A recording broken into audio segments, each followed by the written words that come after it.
Preparing a statement of cash flows. So cash flow statement എങ്ങനെയാണ് prepare ചെയ്യുക എന്നുള്ളതാണ് നമ്മൾ ഈ വീഡിയോയിൽ പറയുന്നത്. സോ നമ്മൾ പറഞ്ഞു 3 മെയിൻ ആക്ടിവിറ്റീസ് ആയിട്ടാണ് നമ്മൾ ഹോൾ ക്യാഷ് ഫ്ലോസിനെ ഡിവൈഡ് ചെയ്തിരിക്കുന്നത്. Operating activities, investing activities and financing activities. So ഈ 3 സെക്ഷൻസ് ആയിട്ട് നമ്മൾ കണ്ടുപിടിക്കുന്നു ഇൻഫ്ലോ ആണോ ഔട്ട്ഫ്ലോ ആണോ എന്നുള്ളത് ഐഡൻറ്റിഫൈ ചെയ്യുന്നു. സോ ഓപ്പറേറ്റിംഗ് ആക്ടിവിറ്റീസ് നമ്മൾ കണ്ടുപിടിക്കാൻ നമുക്ക് 2 മെത്തേഡുകൾ നമ്മുടെ മുന്നിലുണ്ട്, direct method and indirect method. So ഈ 2 മെത്തേഡിലും എങ്ങനെയാണ് പ്രോബ്ലം ചെയ്യുക എന്നുള്ളത് നമ്മൾ പറയുന്നു. പിന്നെ ഇൻവെസ്റ്റിംഗ് ആക്ടിവിറ്റീസ്, ഫിനാൻസിങ് ആക്ടിവിറ്റീസ്, ഇതിൻ്റെയൊക്കെ നമ്മൾ ഇൻഫ്ലോസും ഔട്ട്ഫ്ലോസും കണ്ടുപിടിക്കാം. ഓക്കെ, സോ ഏതൊക്കെ ആക്ടിവിറ്റീസാണോ ഓപ്പറേറ്റിംഗ് ആക്ടിവിറ്റീസിൽ പെടുക, ഇൻവെസ്റ്റിങ്ങിൽ ഏതൊക്കെയാണ്, ഫിനാൻസിങ്ങിൽ ഏതൊക്കെയാണെന്നുള്ളതൊക്കെ നമ്മൾ ഓൾറെഡി ഡിസ്കസ് ചെയ്ത് കഴിഞ്ഞു. ഇനി നമ്മൾ പ്രോബ്ലം ചെയ്യുമ്പോൾ ഒന്നും കൂടെ ക്ലിയർ ആകും. സോ നമുക്ക് ക്യാഷ് ഫ്ലോ സ്റ്റേറ്റ്മെൻറ്റ് പ്രിപ്പയർ ചെയ്യാൻ അവൈലബിൾ ആയിട്ടുള്ള മെയിൻ ആയിട്ടുള്ള ഇൻഫർമേഷൻസ്, ഒന്ന് കമ്പാരിറ്റീവ് ബാലൻസ് ഷീറ്റ് ചിലപ്പോൾ തരും, അതുപോലെ കറൻറ്റ് ഇൻകം സ്റ്റേറ്റ്മെൻറ്റ് നമുക്ക് അവൈലബിൾ ആകും, പിന്നെ എന്തെങ്കിലും അഡീഷണൽ ഇൻഫർമേഷൻസ് ഉണ്ടെങ്കിൽ അതും ഉണ്ടാകും. ഇതിൽ നിന്നാണ് നമ്മൾ ക്യാഷ് ഫ്ലോ സ്റ്റേറ്റ്മെൻറ്റ് പ്രിപ്പയർ ചെയ്യുക. Okay, so cash flow statement prepare ചെയ്യുന്നതിൻ്റെ സ്റ്റെപ്സാണ് ഇവിടെ പറയുന്നത്. ആദ്യം തന്നെ നമ്മൾ നെറ്റ് ക്യാഷ് ഫ്ലോ എന്ന് പറയുന്നത് ഒന്നുകിൽ ഇൻഫ്ലോ ആയിരിക്കും അല്ലെങ്കിൽ ഔട്ട്ഫ്ലോ ആയിരിക്കും.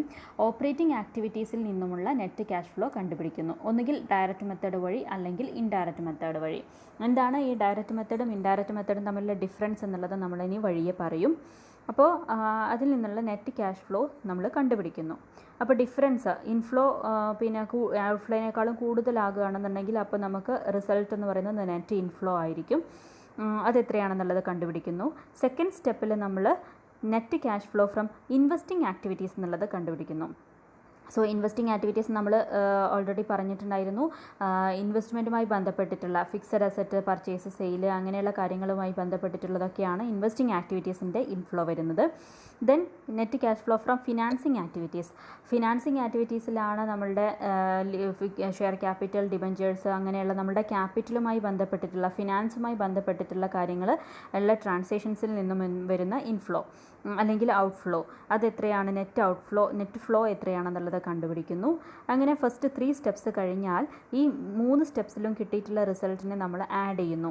അതായത് calculate net cash flow by combining the result from operating, investing and financing activities. അതിനുശേഷം നമ്മൾ cash and cash equivalents at the beginning, നമ്മൾക്ക് ഒരു വർഷത്തെ 2 വർഷത്തെ ആയിരിക്കും തരിക, അല്ലെങ്കിൽ ഒരു വർഷത്തെ സ്റ്റാർട്ടിങ്ങിലുള്ളതും എൻഡിലുള്ളതുമായിരിക്കും തരിക. അപ്പോൾ സ്റ്റാർട്ടിങ്ങിലുള്ള ക്യാഷ് ഇക്വാലൻസ് അതൊക്കെ ഇതിനോട് കൂടെ ആഡ് ചെയ്ത് കഴിഞ്ഞിട്ടുണ്ടെങ്കിൽ നമുക്ക് കിട്ടുന്ന റിസൾട്ട്, അതായത് the amount arrived in step 5 എന്ന് പറയുന്നത്, അതായത് sum of cash flow from all activities taken together along with opening cash and cash equivalents must be equal to cash and cash equivalents at the end of the period. നമുക്ക് ആ ഇയറിലുള്ള last അല്ലെങ്കിൽ next ഇയറിലുള്ള തുടക്കത്തിലുള്ള cash and cash equivalents എത്രയാണെന്നുള്ളത് തന്നിട്ടുണ്ടായിരിക്കും. ഇപ്പോൾ comparative balance sheet ആണെങ്കിൽ 2 ഇയറിലുള്ള ബാലൻസ് ഷീറ്റ് നമുക്ക് തന്നിട്ടുണ്ടാകും. അപ്പോൾ ആദ്യത്തെ ഇയറിലുള്ള ക്യാഷ് ആൻഡ് ക്യാഷ് ഇക്വാലൻസിനോട് കൂടെ ഈ net flow from operating, financing and investing activities add ചെയ്ത് കഴിഞ്ഞാൽ നമുക്ക് കിട്ടേണ്ട റിസൾട്ട് എന്തായിരിക്കണം, cash and cash equivalents at the end of the period ആയിരിക്കും.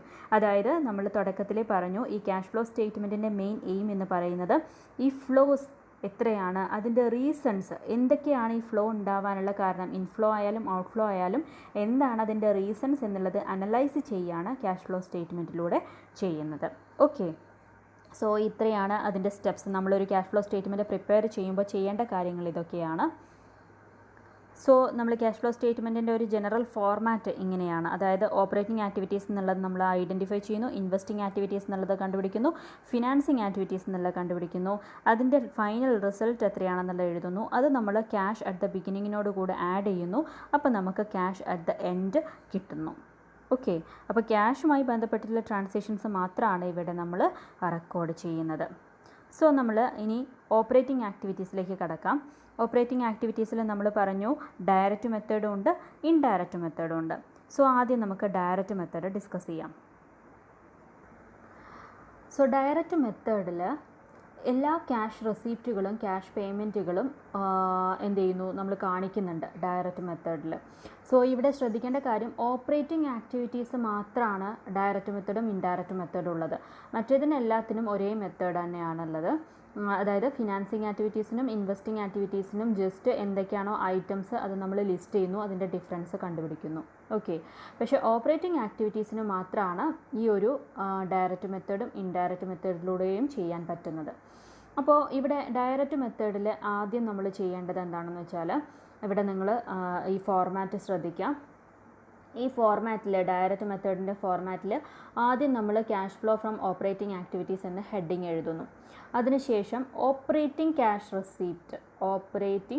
റെസീപ്റ്റ് എന്ന് പറഞ്ഞിട്ട്, ഓപ്പറേറ്റിംഗ് ക്യാഷ് റെസീപ്റ്റ് എന്ന് പറയുമ്പോൾ ക്യാഷ് നമ്മളുടെ ഇൻഫ്ലോ, നമ്മുടെ ബിസിനസ് റിസീവ് ചെയ്തിട്ടുള്ള ക്യാഷ്, അത് ഓപ്പറേറ്റിംഗ് ആക്ടിവിറ്റീസിൽ നിന്നും.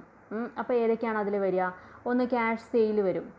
ഓക്കെ, അതുപോലെ ക്യാഷ് റിസീവ്ഡ് ഫ്രം ഡെപ്റ്റേഴ്സിൻ്റെ അടുത്ത് നിന്ന് ക്യാഷ് കിട്ടുകയാണെങ്കിൽ അത് വരും. കമ്മീഷൻ ഫീ റിസീവ്ഡ്, ബിസിനസ്സുമായി ബന്ധപ്പെട്ട് നമ്മളുടെ ട്രാൻസാക്ഷനുമായി ബന്ധപ്പെട്ടിട്ടുള്ള കമ്മീഷൻ ഫീ അതൊക്കെ റിസീവ് ചെയ്തിട്ടുള്ളത്. റോയൽറ്റി റിസീവ് ചെയ്തിട്ടുണ്ടെങ്കിൽ അതെല്ലാം എന്താണ്? ഓപ്പറേറ്റിംഗ് ക്യാഷ് റെസീപ്റ്റ് ആണ്. അതിന് നമ്മൾ എല്ലാം കൂടെ ആഡ് ചെയ്തിട്ട് ഒരു ഫിഗർ കണ്ടുപിടിക്കുന്നു. ദെൻ അതിനുശേഷം ഓപ്പറേറ്റിംഗ് ക്യാഷ് പേയ്മെൻറ്റ്, ബിസിനസ്സുമായി ബന്ധപ്പെട്ടിട്ടുള്ള ഡയറക്റ്റ് ആയിട്ടുള്ള ക്യാഷ് പേയ്മെൻറ്റ്സുകൾ ഏതൊക്കെയാണ്? ഒന്ന് cash purchases, cash paid to creditors, cash operating expenses. ഇതൊക്കെയാണ് മെയിൻ ആയിട്ടുള്ളത്. ക്യാഷ് പർച്ചേസസും cash paid to creditors and cash operating expenses. Okay, so ഇത്രയും നമ്മൾ കണ്ടുപിടിച്ചു കഴിഞ്ഞാൽ, അതായത് എയും ബിയും ഐഡൻറ്റിഫൈ ചെയ്താൽ, റെസീപ്റ്റും പേയ്മെൻറ്റും ഐഡൻറ്റിഫൈ ചെയ്താൽ ഇതിൻ്റെ ഡിഫറൻസ് കണ്ടുപിടിക്കുക. അതായത് എ മൈനസ് ബി, അതായിരിക്കും cash generated from operation. Cash generated from operation എന്ന് പറയുന്നത്, അതായത് റെസീപ്റ്റ് പേയ്മെൻറ്റിനേക്കാളും കൂടുതലാവുകയാണെന്നുണ്ടെങ്കിൽ പോസിറ്റീവ് ഫിഗർ ആയിരിക്കും. അതല്ല ഇവിടെ നെഗറ്റീവ് ഫിഗർ ആണെന്നുണ്ടെങ്കിൽ ഇവിടെ നമ്മൾ ബ്രാക്കറ്റ് ഇട്ടിട്ട് എഴുതും. ഓക്കെ, ബ്രാക്കറ്റ് ഇട്ടാൽ അതിൻ്റെ അർത്ഥം നെഗറ്റീവ് ഫിഗർ ആണെന്നാണ്. ഓക്കെ, അപ്പോൾ നമ്മൾ ഇതിൻ്റെ ഡിഫറൻസ് കണ്ടുപിടിക്കുന്നു.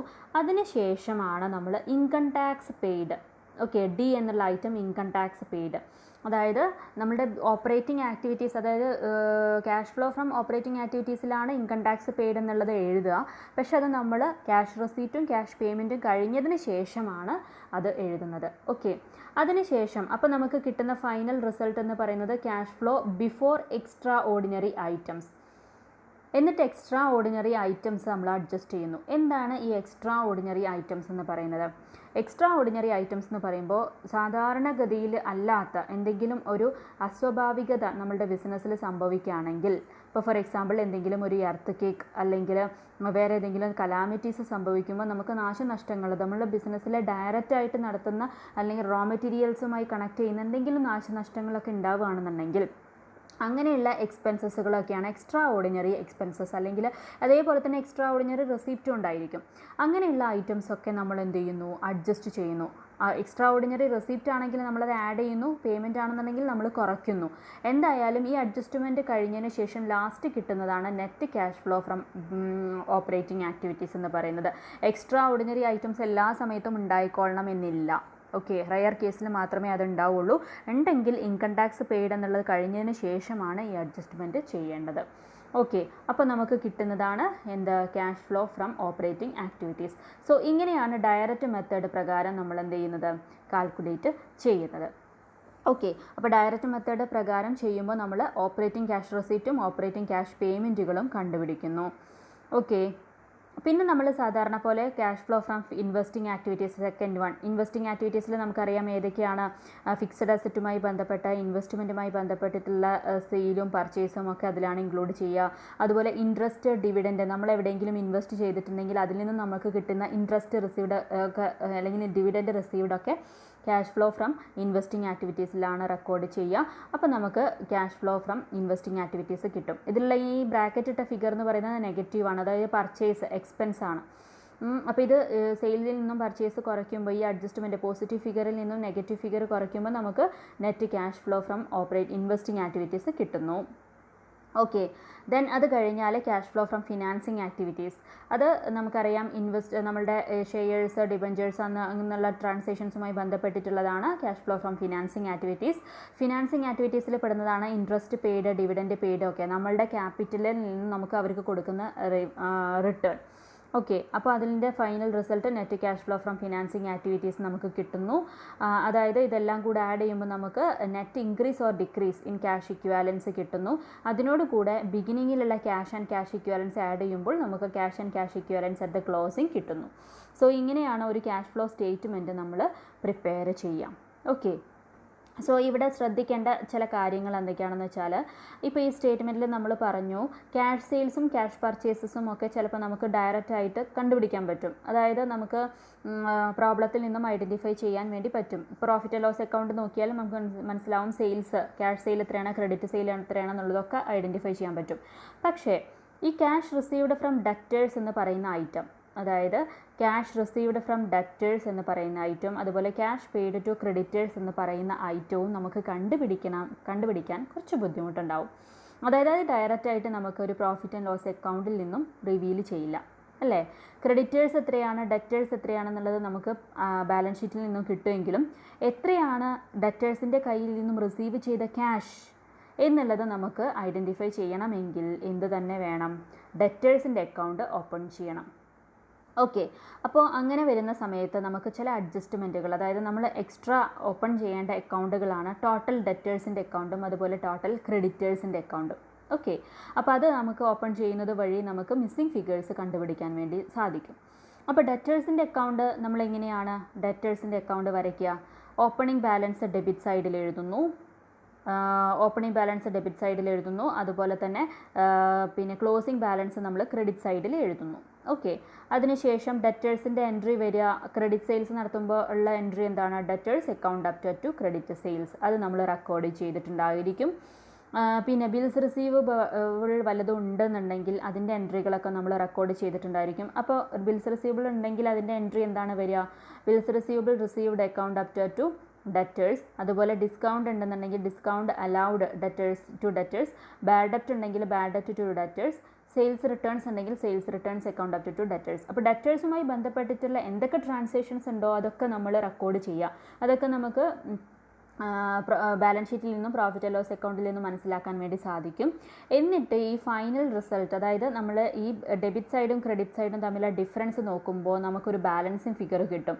ആ ബാലൻസിങ് ഫിഗർ ആയിരിക്കും എന്ത്? ക്യാഷ് റിസീവ്ഡ്, അതായത് ഡെറ്റേഴ്സിൻ്റെ കയ്യിൽ നിന്നും നമുക്ക് കിട്ടിയിട്ടുള്ള cash account up to debtors എന്ന് പറയുന്നത് ആ ഒരു ഐറ്റം ആയിരിക്കും. ഓക്കെ, അപ്പോൾ നമുക്ക് ക്യാഷ് ബുക്കൊക്കെ കണ്ടിട്ടുണ്ടെങ്കിൽ നമുക്ക് മനസ്സിലാക്കാൻ പറ്റും. അല്ലാതെ നമുക്ക് പ്രോഫിറ്റ് ആൻഡ് ലോസ് അക്കൗണ്ടിൽ നിന്നോ ബാലൻസ് ഷീറ്റിൽ നിന്നോ ഡയറക്റ്റ് ആയിട്ട് cash received from debtors identify ചെയ്യാൻ ബുദ്ധിമുട്ടായിരിക്കും.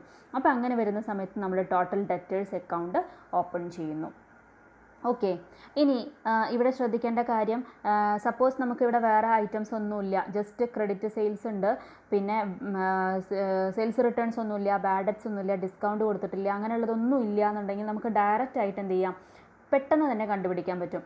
ഓപ്പണിംഗ് ബാലൻസും ക്ലോസിംഗ് ബാലൻസും എഴുതുക, ക്രെഡിറ്റ് സെയിൽസും എഴുതി കഴിഞ്ഞാൽ ബാലൻസ് ഫിഗർ ആയിരിക്കും ക്യാഷ് റിസീവ്ഡ് ഫ്രം ഡെറ്റേഴ്സ് എന്ന് പറയുന്നത്. ഓക്കെ, പക്ഷേ ചില സമയത്ത് നമുക്ക് ബിൽസ് റിസീവബിൾ ഉണ്ടായിരിക്കും, ബിൽസ് റിസീവ് ചെയ്തിട്ടുണ്ടായിരിക്കും. അങ്ങനെയാണെങ്കിൽ അത് നമുക്ക് തന്നിട്ടില്ല എന്നുണ്ടെങ്കിൽ നമ്മൾ എന്ത് ചെയ്യേണ്ടി വരും? ബിൽസ് റിസീവബിളുമായി ബന്ധപ്പെട്ടിട്ടുള്ള ട്രാൻസാക്ഷൻസ് വല്ലതും നമ്മൾ കാണുന്നുണ്ടെങ്കിൽ ബിൽസ് റിസീവബിൾ അക്കൗണ്ട് ഓപ്പൺ ചെയ്യേണ്ടി വരും. ഓക്കെ, എന്നാൽ മാത്രമേ നമുക്ക് ബിൽസ് റിസീവബിളിൻ്റെ അടുത്ത് നിന്ന് എത്രയാണ് നമ്മൾ റിസീവ് ചെയ്തിട്ടുള്ളത് എന്നുള്ളത് ഐഡൻറ്റിഫൈ ചെയ്യാൻ പറ്റുള്ളൂ. എന്താണ് ഈ ബിൽസ് റിസീവബിൾ എന്ന് പറയുന്നത്? നമ്മൾ ക്രെഡിറ്റ് സെയിൽസ് നടത്തുന്ന സമയത്ത് അവർക്ക് കൊടുക്കുന്ന, അതായത് പിന്നെ ഡെറ്റേഴ്സിന് കൊടുക്കുന്ന, ഡെറ്റേഴ്സ് അവരുടെ സൈൻ ചെയ്ത് എഴുതി നമുക്ക് തരുന്നൊരു ഡോക്യുമെൻ്റാണ് ബിൽസ് റിസീവബിൾ എന്ന് പറയുന്നത്. ഓക്കെ, അതും ഒരു ക്രെഡിറ്റ് സെയിൽസുമായി ബന്ധപ്പെട്ടിട്ടുള്ള ഒരു ഐറ്റമാണ്. അപ്പോൾ ബിൽസ് റിസീവബിളിൻ്റെ അക്കൗണ്ട് നമ്മൾ ഓപ്പൺ ചെയ്യുമ്പോൾ അതും ഇതേപോലെ ഡെബിറ്റ് ബാലൻസ് വരുന്നു, ഓപ്പണിംഗ് ബാലൻസ് ക്രെഡിറ്റ് ബാലൻസും എഴുതുന്നു. എന്നിട്ട് ബിൽസ് റിസീവബിളിൻ്റെ എന്തൊക്കെയായിരിക്കും അതുമായി ബന്ധപ്പെട്ടുള്ള ട്രാൻസാക്ഷൻസ് എന്നുള്ളത് നോക്കുക. അതായത് ക്യാഷ് അവരുടെ അടുത്ത് നിന്ന് റിസീവ് ചെയ്തിട്ടുണ്ടെങ്കിൽ cash account up to bills receivable. ഇനി ഡിസ്കൗണ്ട് ചെയ്തിട്ടുണ്ടെങ്കിൽ ബിൽസ് റിസീവബിൾ ചിലപ്പോൾ ഡിസ്കൗണ്ട് ചെയ്യും, അത് അവർ ബാങ്കിൽ പോയിട്ട് കൈമാറ്റം ചെയ്യും, അല്ലെങ്കിൽ നമ്മൾ അത് നേരിട്ട് മുൻകൂട്ടി ഡിസ്കൗണ്ട് ചെയ്തിട്ടുണ്ടെങ്കിൽ bank account up to bills receivable. പിന്നെ ഡിസ്കൗണ്ട് എത്രയാണോ അത് ബിൽസ് റിസീവബിൾ ക്രെഡിറ്റ് ചെയ്യുന്നു. ഈ ബാലൻസിങ് ഫിഗർ ആയിരിക്കും എന്ത് വരുന്നത്? ഡെറ്റേഴ്സ് അക്കൗണ്ട് ആയിട്ട് വരുന്നത്. അതായത് bills receivable account up to debtors. ഈ bills receivable account up to debtors എന്നുള്ളതാണ് നമ്മൾ ഇവിടെ ബിൽസ് റിസീവബിൾ ആയിട്ട് എഴുതുന്നത്. ഓക്കെ, അപ്പോൾ ഈ ഒരു ഐറ്റം ഇവിടെ നമ്മൾ ബിൽസ് റിസീവബിൾ അക്കൗണ്ട് ഓപ്പൺ ചെയ്താൽ മാത്രമേ ഈ ഒരു ഐറ്റം കണ്ടുപിടിക്കാൻ വേണ്ടി പറ്റുള്ളൂ. അപ്പോൾ ഈ ഐറ്റം കിട്ടിയാൽ അത് നമ്മുടെ ഡെറ്റേഴ്സ് അക്കൗണ്ടിൽ എഴുതുന്നു. ഓക്കെ, സോ ഇതാണ് അഡ്ജസ്റ്റ്മെൻറ്റിൽ നമുക്ക് വരേണ്ടി വരുന്ന ഐറ്റംസ്. അപ്പോൾ ഡയറക്റ്റ് മെത്തേഡ് ചെയ്യുന്ന സമയത്ത് നമുക്ക് ഈ അക്കൗണ്ടുകളൊക്കെ ചിലപ്പം ഓപ്പൺ ചെയ്യേണ്ടതായിട്ട് വരും. അതുപോലെ ഇനി ക്രെഡിറ്റേഴ്സിൻ്റെ കേസിൽ നോക്കുക, ക്യാഷ് പെയ്ഡ് ടു ക്രെഡിറ്റേഴ്സ്. ക്രെഡിറ്റേഴ്സിന് കൊടുത്ത ക്യാഷും ഇതേപോലെ പ്രോഫിറ്റ് ആൻഡ് ലോസ് അക്കൗണ്ടിലോ ബാലൻസ് ഷീറ്റോ നോക്കിയിട്ടുണ്ടെങ്കിൽ നമുക്ക് പെട്ടെന്ന് മനസ്സിലാക്കാൻ സാധിക്കില്ല. അങ്ങനെ വരുന്ന സമയത്ത് നമ്മൾ ക്രെഡിറ്റേഴ്സ് അക്കൗണ്ട് ഓപ്പൺ ചെയ്യുന്നു. ഓക്കെ, ക്രെഡിറ്റേഴ്സ് അക്കൗണ്ട് ഓപ്പൺ ചെയ്യുമ്പോൾ ഓപ്പണിംഗ് ബാലൻസ് ക്രെഡിറ്റ് സൈഡിലും ക്ലോസിംഗ് ബാലൻസ് ഡെബിറ്റ് സൈഡിലുമാണ് എഴുതുക. ഇതേപോലെ ബാക്കിയുള്ള ട്രാൻസാക്ഷൻസ് ഇതുമായി ബന്ധപ്പെട്ട എന്തൊക്കെ ഐറ്റംസ് ഉണ്ടോ അതൊക്കെ നമ്മൾ റെക്കോർഡ് ചെയ്യുന്നു. അപ്പോൾ creditors account up to purchase return ഉണ്ടെങ്കിൽ അങ്ങനെ, ഡിസ്കൗണ്ട് ഉണ്ടെന്നുണ്ടെങ്കിൽ അത്, ബിൽസ് പേയബിൾ ഇഷ്യൂ ചെയ്തിട്ടുണ്ടെങ്കിൽ അത്, ഓക്കെ. എന്നിട്ട് ബാലൻസിങ് ഫിഗർ ആയിരിക്കും എന്ത്, ക്രെഡിറ്റേഴ്സിന് കൊടുത്തിട്ടുള്ള ക്യാഷ്. ഓക്കെ, ഇനി ഇവിടെയും ഇതേപോലെ തന്നെ ബിൽസ് പേയബിളുമായി ബന്ധപ്പെട്ടുള്ള ട്രാൻസാക്ഷൻ ഉണ്ടെങ്കിൽ നമ്മൾ ബിൽസ് പേയബിൾ അക്കൗണ്ട് ഓപ്പൺ ചെയ്യേണ്ടി വരും. അപ്പോൾ ബിൽസ് പേയബിളിൻ്റെ അക്കൗണ്ട് ഓപ്പൺ ചെയ്യുമ്പോൾ ക്രെഡിറ്റ് സൈഡിലാണ് ഓപ്പണിംഗ് ബാലൻസ് വരിക, ഡെബിറ്റ് സൈഡിൽ ക്ലോസിംഗ് ബാലൻസ്. എന്നിട്ട് പിന്നെ ബിൽസ് പേയബിൾ വല്ലതും റിസീവ് ചെയ്തിട്ടുണ്ടെന്നുണ്ടെങ്കിൽ ബിൽസ് പേയബിൾ ഉണ്ടെന്നുണ്ടെങ്കിൽ bills payable account up to cash, എന്നിട്ട് ബാലൻസ് ഫിഗർ ആയിരിക്കും ബൈ ക്രെഡിറ്റേഴ്സ് എന്ന് പറയുന്നത്. ഓക്കെ, അതായിരിക്കും നമ്മൾ ഈ ക്രെഡിറ്റേഴ്സ് അക്കൗണ്ടിലേക്ക് എഴുതുന്നത്. ഓക്കെ, ഇനി ഇവിടെ ചിലപ്പോൾ വരാവുന്ന ഒരു ഐറ്റം എന്ന് പറയുന്നത് if purchases are not given. അതായത് ചിലപ്പോൾ നമുക്ക് പർച്ചേസസ് ഡയറക്റ്റ് തരില്ല, പകരം കോസ്റ്റ് ഓഫ് സെയിൽസ് ആയിരിക്കും തരിക. അങ്ങനെയാണെങ്കിൽ പർച്ചേസസ് എങ്ങനെയാണ് നമ്മൾ കണ്ടുപിടിക്കുക? പർച്ചേസ് കണ്ടുപിടിക്കാനുള്ള വഴി purchases is equal to cost of sales plus closing stock minus opening stock. നമ്മൾ പഠിച്ചിട്ടുണ്ട് cost of goods sold, CGS calculate ചെയ്യാനുള്ള ഇക്വേഷൻ. CGS കാൽക്കുലേറ്റ് ചെയ്യാനുള്ള ഇക്വേഷൻ ഓപ്പണിംഗ് സ്റ്റോക്കിനോട് കൂടെ പർച്ചേസസ് ആഡ് ചെയ്യും, അതുപോലെ ക്ലോസിംഗ് സ്റ്റോക്ക് കുറയ്ക്കും. അപ്പോഴാണ് നമുക്ക് CGS കിട്ടുക. ഓക്കെ, അപ്പോൾ അത് തിരിച്ച് നമുക്ക് പകരം പർച്ചേസസ് ആണ് കണ്ടുപിടിക്കേണ്ടത് എന്നുണ്ടെങ്കിൽ നമ്മൾ എന്ത് ചെയ്യുന്നു, ഈ ഇക്വേഷനെ നേരെ തിരിച്ചെഴുതുന്നു. അതായത് cost of sales plus closing stock minus opening stock. അതൊക്കെ ചിലപ്പോൾ നമ്മൾ പ്രോബ്ലത്തിൽ കണ്ടുപിടിക്കേണ്ടതായിട്ട് വരും. അപ്പോൾ നമ്മൾ ഈ ഇക്വേഷൻ യൂസ് ചെയ്യാം. ഓക്കെ, ഇനി നെക്സ്റ്റ് പറയുന്ന ഒരു item cash operating expenses. Cash operating expenses എന്ന് പറയുമ്പോൾ നമ്മൾ ഓപ്പറേറ്റിംഗ് എക്സ്പെൻസസിൽ റിസീവ് ചെയ്യലും അല്ലെങ്കിൽ പേയ്മെൻറ്റ്, ഓപ്പറേറ്റിംഗ് എക്സ്പെൻസസ് ആകുമ്പോൾ നമ്മൾ പേ ചെയ്യാണ്. അത് എത്രയാണ് ഒറിജിനൽ എക്സ്പെൻസസ്, അതായത് എക്സ്പെൻസസുകൾ കുറേ ഉണ്ടായിരിക്കും. അത് നമ്മൾ പ്രോഫിറ്റ് ആൻഡ് ലോസ് അക്കൗണ്ടിലോ ബാലൻസ് ഷീറ്റിലോ ഒക്കെ ചിലപ്പോൾ ഔട്ട്സ്റ്റാൻഡിങ്ങും പ്രീപെയ്ഡും എല്ലാം കൂടിയായിട്ട് എഴുതും. നമ്മളുടെ നാച്ചർ ഓഫ് അക്കൗണ്ടിങ് അങ്ങനെയാണ്, അക്രൂവൽ ബേസിസിലുള്ള അക്കൗണ്ടിങ് ആണ് അല്ലേ. അതായത് കിട്ടിയതും കിട്ടാത്തതും കിട്ടാനുള്ളതും കൊടുക്കാനുള്ളതും ഒക്കെ നമ്മൾ റെക്കോർഡ് ചെയ്യും. ഓക്കെ, പക്ഷേ ക്യാഷ് ഫ്ലോ സ്റ്റേറ്റ്മെൻറ്റിൽ നമ്മൾ എന്ത് മാത്രമേ നോക്കുന്നുള്ളൂ, പ്യുവറായിട്ട് നമ്മൾ എത്ര കൊടുത്തു, അല്ലെങ്കിൽ പ്യുവറായിട്ട് നമുക്ക് എത്ര കിട്ടി, ക്യാഷായിട്ട് നമുക്ക് എത്രയാണ് നമ്മളുടെ കയ്യിൽ വന്നിട്ടുള്ളത് അല്ലെങ്കിൽ നമ്മുടെ കയ്യിൽ നിന്നും പോയിട്ടുള്ളത്, അതാണ് നമ്മൾ ക്യാഷ് ഫ്ലോ സ്റ്റേറ്റ്മെൻറ്റിൽ റെക്കോർഡ് ചെയ്യുന്നത്. സോ അങ്ങനെയാകുമ്പോൾ നമ്മൾ എന്ത് ചെയ്യണം, ഒറിജിനൽ എക്സ്പെൻസസ്, ക്യാഷ് റിലേറ്റഡ് ആയിട്ടുള്ള എക്സ്പെൻസസ് എത്രയാണ് എന്നുള്ളത് കണ്ടുപിടിക്കണം. സോ അത് കണ്ടുപിടിക്കാനുള്ള ഒരു വഴിയാണ് എന്ത്,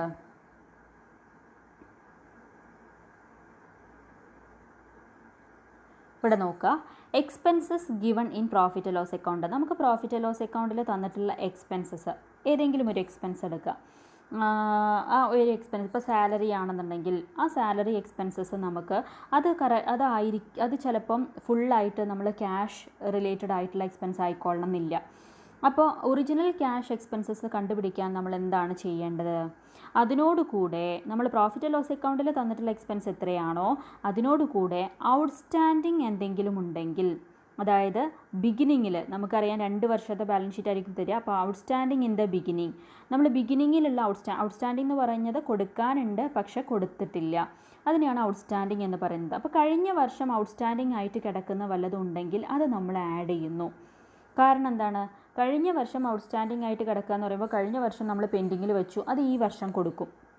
ഓക്കെ, അപ്പോൾ ഈ വർഷം നമ്മളത് എന്തായിട്ട് കൊടുത്തിട്ടുണ്ടായിരിക്കും, അപ്പോൾ നമ്മുടെ കയ്യിൽ നിന്നും ക്യാഷ് പോയിട്ടുണ്ടായിരിക്കും.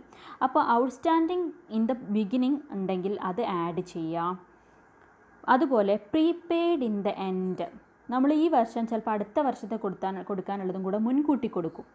ഓക്കെ, അപ്പോൾ അങ്ങനെ വല്ല പ്രീപെയ്ഡ് ഉണ്ടെന്നുണ്ടെങ്കിൽ അതെന്ത് ചെയ്യുക, അതും ആഡ് ചെയ്യുക. കാരണം because it is paid during the year, ഈ വർഷം നമ്മൾ കൊടുത്തിട്ടുണ്ടായിരിക്കും. അപ്പോൾ നമുക്ക് ഈ എക്സ്പെൻസസിനോട് കൂടെ നമ്മൾ പ്രോഫിറ്റ് ആൻഡ് ലോസ് അക്കൗണ്ടിൽ തന്നിട്ടുള്ള എക്സ്പെൻസസിനോട് കൂടെ ഔട്ട്സ്റ്റാൻഡിങ് ഇൻ ദ ബിഗിനിങ്ങും പ്രീപെയ്ഡ് ഇൻ ദ എൻഡും ആഡ് ചെയ്യുന്നു. എന്നിട്ട് പിന്നെ നമ്മൾ എന്ത് ചെയ്യുന്നു, അതിൽ നിന്ന് ലെസ് ചെയ്യേണ്ടത് എന്താണ്, ഔട്ട്സ്റ്റാൻഡിങ് ഇൻ ദ എൻഡ്. അതായത് ഈ വർഷം അവസാനത്തിൽ ഔട്ട്സ്റ്റാൻഡിങ് ആയിട്ട് കിടക്കുന്നത് എന്ന് പറഞ്ഞാൽ നമ്മൾ ഈ വർഷം കൊടുക്കാനുള്ളതായിരുന്നു പക്ഷേ കൊടുത്തിട്ടില്ല. അപ്പോൾ അങ്ങനെ വരുമ്പോൾ നമ്മൾ എന്ത് ചെയ്യും, നമ്മൾ അടുത്ത വർഷമായിരിക്കും ചിലപ്പോൾ അത് കൊടുക്കുക. അതാണല്ലോ ഔട്ട്സ്റ്റാൻഡിങ് എന്ന് പറയുന്നത്. സാലറി ഔട്ട്സ്റ്റാൻഡിങ് ഒക്കെ നമ്മൾ എഴുതുമ്പോൾ നമ്മൾ ബാലൻസ് ഷീറ്റിലൊക്കെ എങ്ങനെ എഴുതുക, അല്ലെങ്കിൽ പ്രോഫിറ്റ് ആൻഡ് ലോസ് അക്കൗണ്ടിൽ ഇപ്പോൾ സാലറി ഔട്ട്സ്റ്റാൻഡിങ് ഉണ്ടെങ്കിൽ സാലറിനോട് കൂടെ ആഡ് ഔട്ട്സ്റ്റാൻഡിങ് എന്ന് പറഞ്ഞിട്ട് എഴുതും. പക്ഷേ ഈ ഔട്ട്സ്റ്റാൻഡിങ് ശരിക്കും കൊടുത്തിട്ടുണ്ടാവില്ല, നമ്മൾ അടുത്ത വർഷമേ കൊടുക്കുകയുള്ളൂ. അപ്പോൾ ഒറിജിനലി നമ്മൾ കൊടുത്തിട്ടില്ലാത്തത് കൊണ്ട് അതിനെ നമ്മൾ എന്ത് ചെയ്യുന്നു, ലെസ് ചെയ്യുന്നു. Okay, because it is not paid during the year. അതുപോലെ പ്രീപെയ്ഡ് ഇൻ ദ ബിഗിനിങ്, നമ്മൾ മുൻകൂട്ടി നമ്മൾ ഈ വർഷം തുടങ്ങുമ്പോൾ, അതായത് കഴിഞ്ഞ വർഷം മുൻകൂട്ടി കൊടുത്തതാണെന്നുണ്ടെങ്കിൽ അത് ഈ വർഷം നമ്മൾ കൊടുക്കില്ല. അപ്പോൾ നമ്മൾ എന്ത് ചെയ്യണം, ഈ വർഷം നമ്മൾ കൊടുക്കാത്തത് കൊണ്ട് അത് നമ്മൾ എന്ത് ചെയ്യണം, ലെസ് ചെയ്യണം. നമ്മൾ ഈ വർഷം നമ്മുടെ കയ്യിൽ നിന്നും അതിന് ക്യാഷ് പോയിട്ടില്ല, അത് കഴിഞ്ഞ വർഷമേ പോയിട്ടുണ്ട്. കഴിഞ്ഞ വർഷം പ്രീപെയ്ഡ് ആയത് നമ്മൾ കാണിച്ചിട്ടുമുണ്ട്. അപ്പോൾ അതുകൊണ്ട് ഇപ്പം നമ്മൾ എന്ത് ചെയ്യണം, ഈ പ്രീപെയ്ഡിനെ ലെസ് ചെയ്തിട്ട് കാണിക്കണം. അപ്പോൾ ചുരുക്കി പറഞ്ഞാൽ പ്രോഫിറ്റ് ആൻഡ് ലോസ് അക്കൗണ്ടിലുള്ള എക്സ്പെൻസിനോട് കൂടെ outstanding expenses in the beginning add ചെയ്യുകയും prepaid expenses in the end അതും ആഡ് ചെയ്ത് കഴിഞ്ഞാൽ നമുക്കൊരു ഫിഗർ കിട്ടും. അതിൽ നിന്നും നമ്മൾ ഔട്ട്സ്റ്റാൻഡിങ് ഇൻ ദ എൻഡും പ്രീപെയ്ഡ് ഇൻ ദ ബിഗിനിങ്ങും ലെസ് ചെയ്ത് കഴിഞ്ഞിട്ടുണ്ടെങ്കിൽ നമുക്ക് original cash paid for expenses കിട്ടുന്നു. നമ്മളുടെ കയ്യിൽ നിന്നും ലിക്വിഡായിട്ടുള്ള ക്യാഷ് എത്രയാണ് എക്സ്പെൻസസിന് വേണ്ടിയിട്ട് ചിലവായിട്ടുള്ളത് എന്നുള്ളത് കിട്ടുന്നു.